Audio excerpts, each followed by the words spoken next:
and welcome to the ADHD-friendly podcast.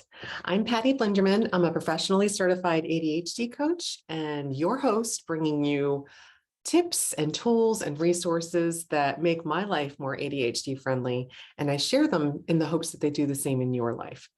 Today, I'm going to be talking about a celebration related to not cleaning. Or cleaning a little bit. I'm going to tell you more about what I mean. And then I'm going to share a sparkly savings tool that I came across in an article I read that is an interesting way to think about savings. So I'm going to share it here because I know the challenges that are often combined with ADHD related to money. And then that brings us into the main topic for today, which is the ADHD tax. So I'm going to be sharing what it is, some examples of what ADHD tax looks like, and then some strategies to eliminate it from your life as much as possible. And then, as I always do at the end of the episode, I'll highlight what's coming up in the next episode of ADHD Friendly. So let's jump in with a celebration. And my celebration is that I let go of an expectation to clean in a way that I thought was going to be ADHD friendly for me, but wasn't. So let me back up and just share my lifelong struggle with trying to keep up with a cleaning routine with any consistency. I clean when I'm stressed. I clean when I have new cleaning supplies, like certain things will make it sparkly, but doing just regular ongoing maintenance cleaning has always been difficult for me. It's one of the things that I have for a goal for myself to be able to outsource that, because it is something that I really just don't get any enjoyment from. And if anything, I get a lot of energy drained from it. So I read an article in The Spruce that is called "A Realistic Weekly Cleaning Schedule to Get You Started." That sounded sparkly. We're coming up here in spring. And so I was like, ooh, I love it. I love when something's broken down into kind of a system that I can follow instead of me having to decide where to start and how do you clean that. If it's just kind of outlined for me, it makes it easier. So it's a weekly cleaning schedule where it tells you on Monday what to clean and on Tuesday. And so the article breaks it down into what they call Mop Monday, because you're cleaning the floors. And then Tuesdays are Toilet Tuesdays, because you're focusing on the bathrooms. And then Wednesdays is Wipe It Wednesday, because you're wiping down all surfaces. I found this very interesting. I thought it was going to work really well. And so last week, I decided this is the week I'm going to do it. I'm going to just follow the plan for a week and then share what I learned here. Didn't go the way I expected. I got to Monday and I read the list for Mop It Monday, and mopping includes vacuuming, just depending on the surface floor that you have.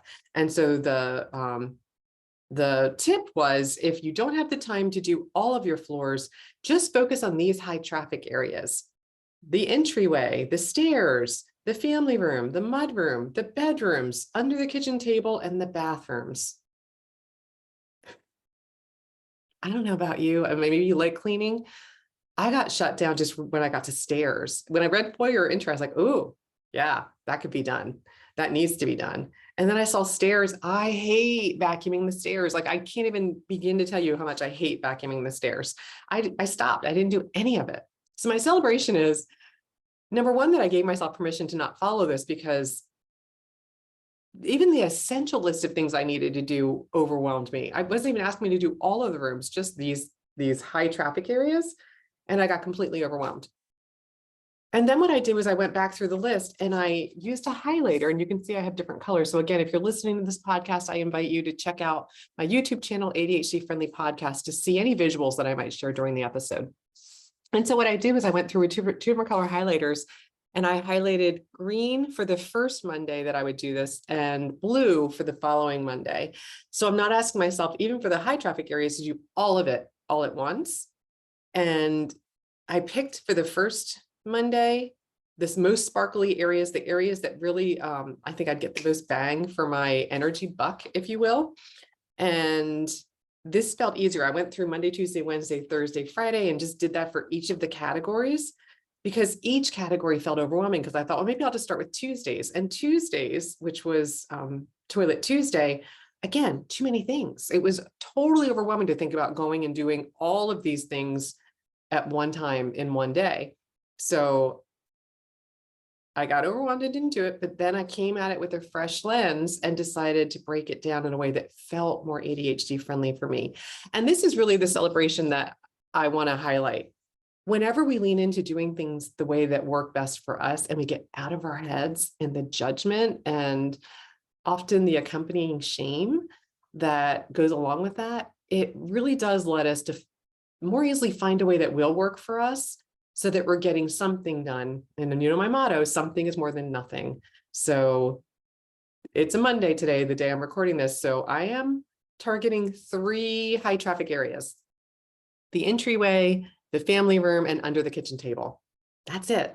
That's more than what would happen if I didn't do anything, but it's not asking myself to do everything. So I'm starting from where I am and tackling what feels possible to me so that I can have a win at the end of the day, instead of, like I did last week, an overwhelming kind of shutdown and didn't do any of it. So now it needs to be done even more because another week has gone by and I am on board to get started, just targeting 3 areas. Going to have my music going, get some energy going, and I'm just celebrating the energy I have from leaning into doing it my own way. Okay. Now, onto my ADHD friendly tip. And this is something else I found in an article I read from Money. And this was an online article talking about something called the savings ladder. Now, if you're on TikTok, you may have already seen this. I never heard of it. So anything that talks about savings really kind of creates a sparkle in my brain, because it's not an area, again, that I am naturally strong at. I haven't found this tried and true way that works for me yet. I'm always trying things to see, how it works and then modifying it based on what I've learned. So this is a new one that I'm still trying to break it down and figure out how it might work for me, but I want to share it with you in case it's sparkly in the way you look at doing things for you to try. So the article, if you want to look it up, is called Money Saving in 2023. The Savings Ladder Trend is the money hack helping people spend and save at the same time. I love that. What I found to be very ADHD friendly is it doesn't ask you to wait until you've saved up for the thing you need to save money for. It encourages you to build in a reward that you're going to get at the same time you're saving up for the thing that you need to save money for. So let's say you're saving up for a car repair, or in my case, I need to get my driveway seal coated.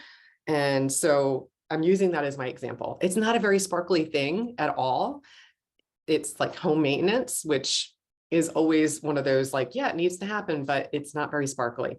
So according to the savings ladder strategy, instead of starting with the amount that you want to save, start with the reward that you get to give yourself for saving. And so the example that I'm going to use here is, if I need $500 for my driveway to be seal coated, I'm going to multiply that by whatever number feels possible for you. The article recommends ×3, so that'd be $1,500 for me to save. That's a lot to kind of start from. That felt overwhelming. So I'm just going to double it.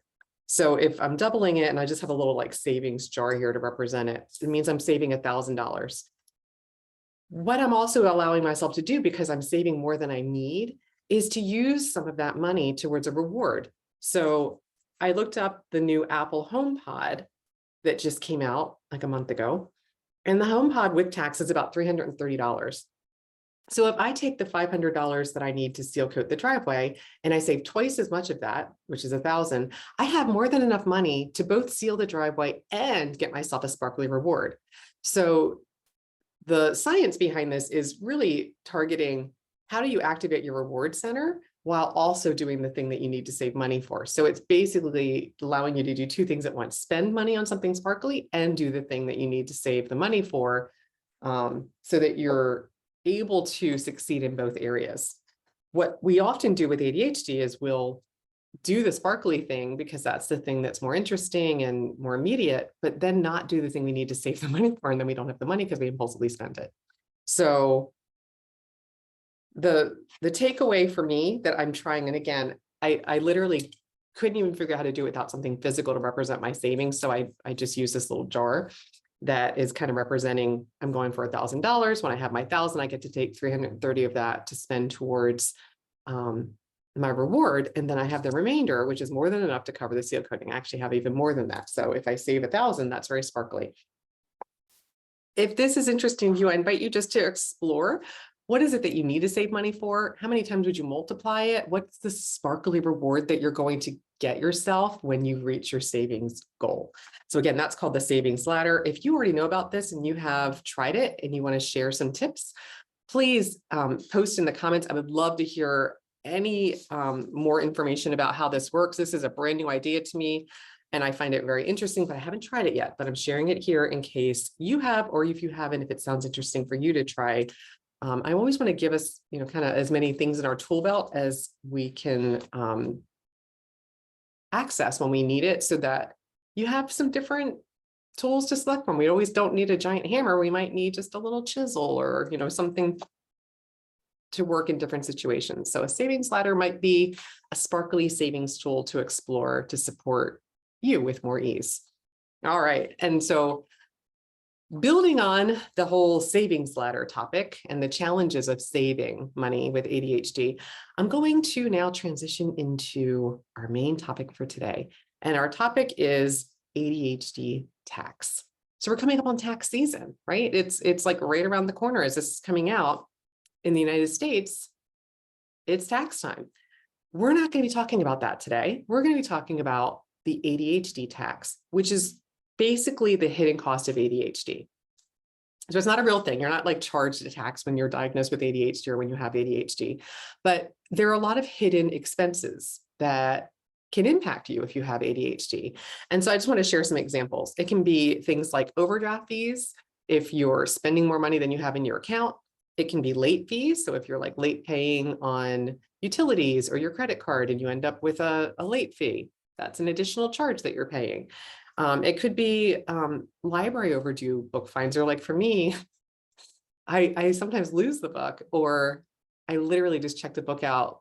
Not even, I checked it out a week ago, but I didn't even have the book in my possession for more than an hour, and I ruined it because it was in my bag, and I chucked my little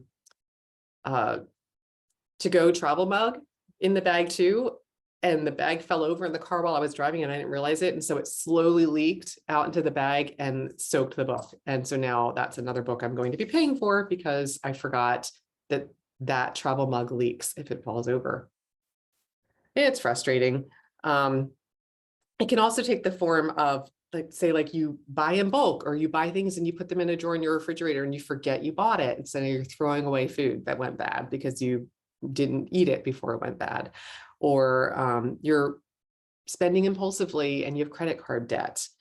It could also be missing appointments and you get charged a missed appointment fee, or maybe if you have a high credit balance or you've paid late on bills, it's impacting your credit score. So now you have maybe that impacting your ability to have a lower rate for a car loan or a home mortgage. These are all impacts that can be part of an ADHD tax, if you will. The other thing I would include in this list is it financially can be expensive when you have ADHD to manage it. So if you're needing to go to the doctor every few months, if you're taking stimulant medication, that prescription can be pretty expensive as well. Dental costs from challenges related to keeping up with oral hygiene in a way that prevents cavities from forming is something I would also add to the ADHD tax category. And then there's the just annoying renewing subscriptions. Maybe you sign up for a free trial and you're like, oh yeah, I've got this for 30 days, then I'll cancel. And maybe even put a reminder in your calendar, but it just isn't a strong enough prompt to support you to cancel it before you get charged again. Or you just sign up and forget as soon as you sign up because you never use it and you didn't realize you were going to be charged forever. And if you're not looking at your credit card statement every month, you're just not seeing it. So it could go on for 6, 12, 18 months or longer without you even realizing that you're still paying for it. These are all things that I would personally say fall underneath that umbrella of ADHD tax. So especially with a subscription, sometimes like we're paying for things we don't want, need, or use at all, but yet we're paying for it each month. So that's what it is. And I want to just share some strategies to manage it. So the first strategies I'm going to share come from an article that I found from Very Well Mind called "What is the ADHD Tax?" And so the first strategy that they share is to request fee waivers. Fee waivers are what you can request if you call like your bank or some service providers, like if you're late paying your electricity or your utilities bill and you get a late fee. If you call them up and ask for a waiver, often they will grant one time. So if you haven't done that already, that's a strategy that Very Well Mind highlights. I'll add to that, if you need support making that call, it can be really uncomfortable. Body double with someone that feels like that would help you to go ahead and take action and make that call with, or maybe write out the script for what you're going to say, have your account information in front of you, anything that you might need to support you to make that call. Identify the best time to call. So if your energy and your focus is better first thing in the morning, target that time and put a reminder in your calendar or set an alarm. Or if it's, later in the day when it feels like it'd be easier, just allow yourself to make that call at the time that it's easiest for you to get it done, instead of trying to just, force yourself to do it at a time that just isn't going to work for you. And then a strategy that I love when it's comes to making phone calls, if I have everything I need and I'm still feeling resistance, the 3-2-1 call, like 3-2-1 go, can really be helpful. So like you're picking up your phone here. I've got my favorite little rotary phone here that I just love the sound of. So you pick up the phone, and it's so much easier on a digital phone. You put in the number and you do 3-2-1 and you just push call, and that's it. Like, don't think about it, just do it. And the 3-2-1 countdown can sometimes help to just get out of your head and into action with a little bit more ease. Okay, the second strategy from Very Well Mind is to change your payment settings on the free trials the day you sign up. So if you sign up for a free trial, instead of putting a calendar reminder in, go immediately back into the account while it's still fresh in your mind, especially if you have like a password that you've just set up. You can get in there really easily and look at it and go into the account settings. And if you can toggle off the automatic renewal, turn it off so that it can't renew. If that isn't an option, or in addition to that, they recommend going in and removing your credit card information. So there's nothing in there that they can charge if you delete the card. I love that. That's something I've done before, but I've not intentionally gone in as soon as I set up the free trial. Okay, and then the third strategy is to open separate checking accounts for paying bills. So according to Very Well Mind, they say that if you have a second account, what you do is on your payday, you send the money that you need to pay the bills with into that account and set up auto pay from that account to pay them automatically, so that you don't have to, it's like that set it and forget it. You're not having to go in there and do it. And then use your original checking account for your daily spending. So whatever money you can see in there is the money you have available. So the second account, it's like set it and forget it, out of sight, out of mind. You're not looking at it. It's not money you see as available. It's money for bills, and you're not able to access it easily. The money you use is from your old account that isn't going to get in the way of having the money on hand for bills. The fourth strategy is ADHD meal planning. So really, thinking about what would work better for you to cut down on both food getting wasted and having me thrown away, or that impulse spending while you're shopping. So what they recommend here is to pick 2 lunches and 2 dinners for the week. So like stews and casseroles, things that you can have leftovers with, and make it a list of ingredients for what needs to be on hand to make those recipes, and then stick to your list. I've done this for a long time, but I also know this doesn't work for everybody. Even within my own family, I have people in my family that cannot, like the redundancy of the same meal, like they're not even good with leftovers once, let alone the same thing, 2 or 3 times or more a week. I could eat the same thing every day. For the most part, I don't really care about the variety as much as I do the ease of making and just kind of not needing to worry about what am I going to eat. So I tend to eat the same thing for breakfast, and my husband likes to cook. So a lot of times I get variety because he likes variety and he'll cook different things. But if it was up to me, I would eat the same thing pretty much every day for breakfast, lunch, and dinner. I would just be done. But sticking to the list is key, and that's often really hard for us. So maybe you have space on your list for one impulse item with a limit for how much, discretionary spending you want to allocate for that. So you're kind of not making your list too restrictive and have that get in the way. Another thing that I know works for a lot of people is to just go ahead and order online so that it's either being delivered or you just drive up and they put the groceries in your car. So you're not having to resist the temptations of the checkout aisle and the candy bars or whatever it is that you might throw into the cart to help make it easier to stick to your list. So you're not spending as much money or more than you intended to spend. And then the last recommendation from Very Well Mind was to get help with debt management. So they recommend nonprofit credit counseling organizations such as the National Foundation for Credit Counseling if you need help with your money management and debt management. And then I have a couple of additional tips that I want to include that I've noticed for myself that help me in my life that I just want to share here as well. So regarding impulse spending, one thing that I did about 5 months ago is I literally just took my credit card off of Amazon because I just noticed that truck was showing up far too frequently. It's just too easy. I'm also introverted, so I don't like going out to stores as much, especially the pandemic really made that much more acceptable. Like, you don't want to, we weren't wanting to go out.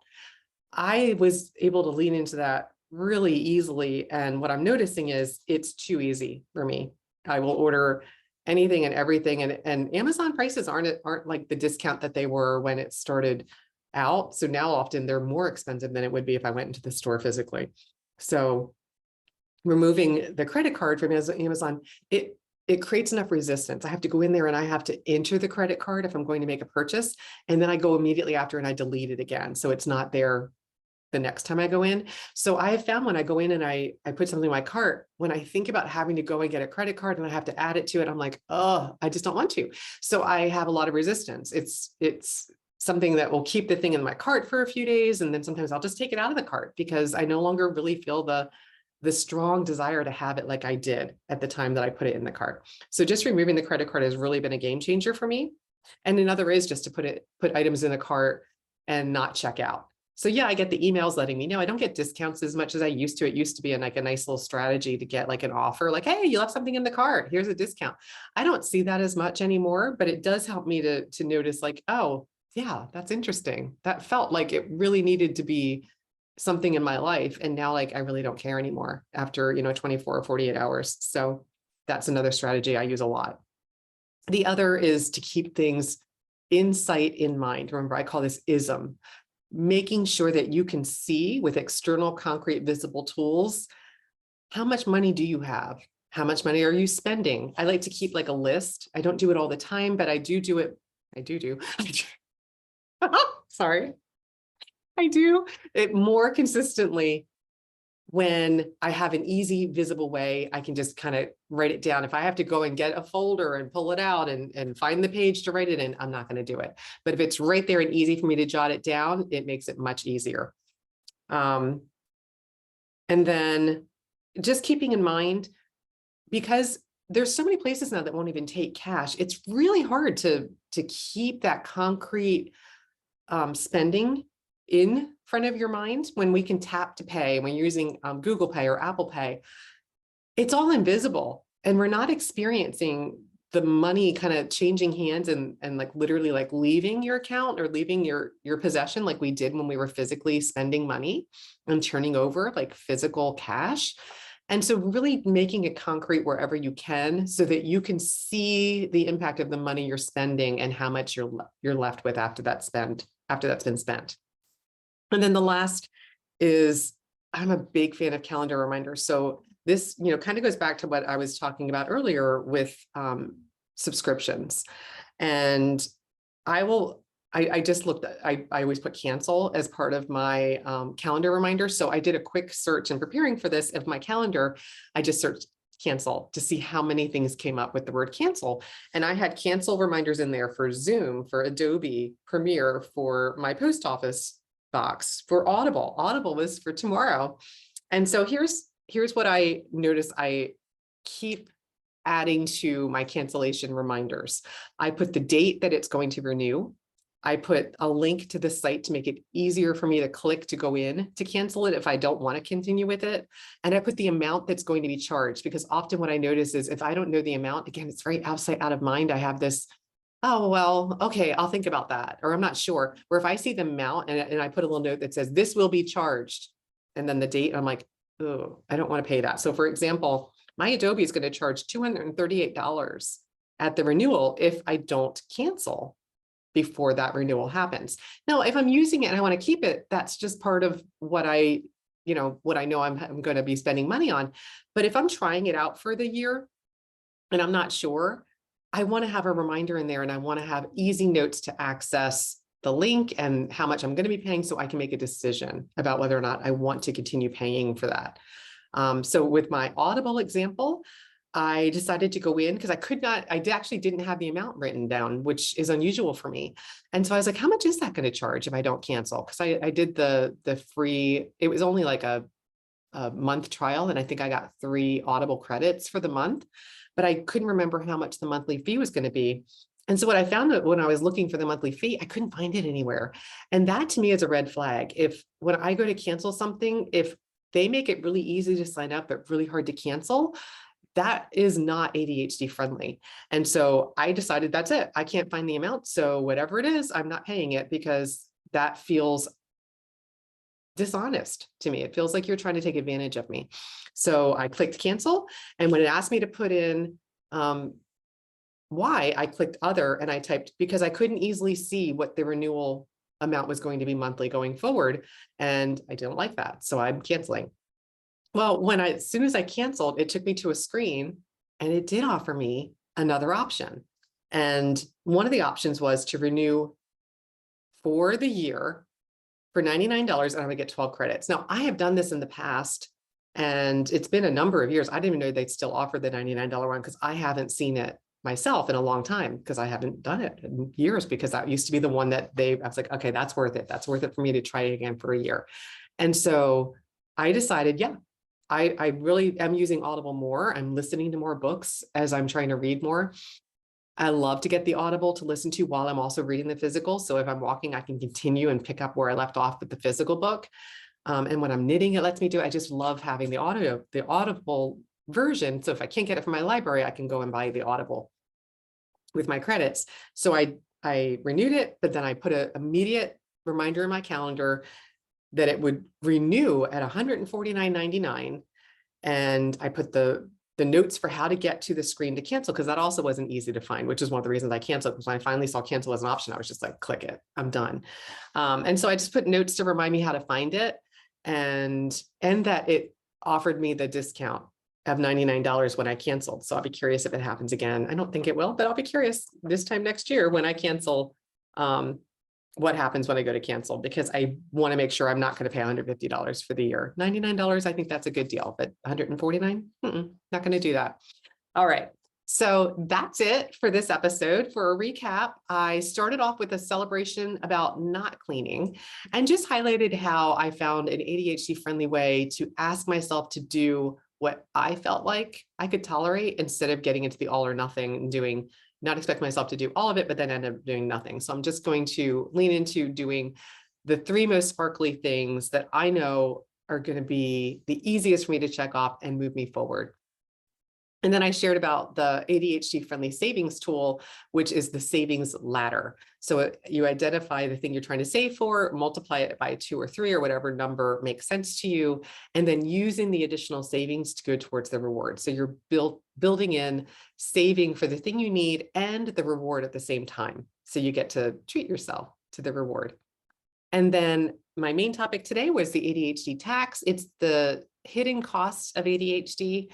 And I shared some tips and strategies to just manage it, hopefully with a little bit more ease. If you have anything additional to share that's worked for you to minimize the impact of the ADHD tax, please post it in the comments. I would love to hear additional strategies so we can all learn from each other. Next week on the podcast, I'll be talking about how to support your future self.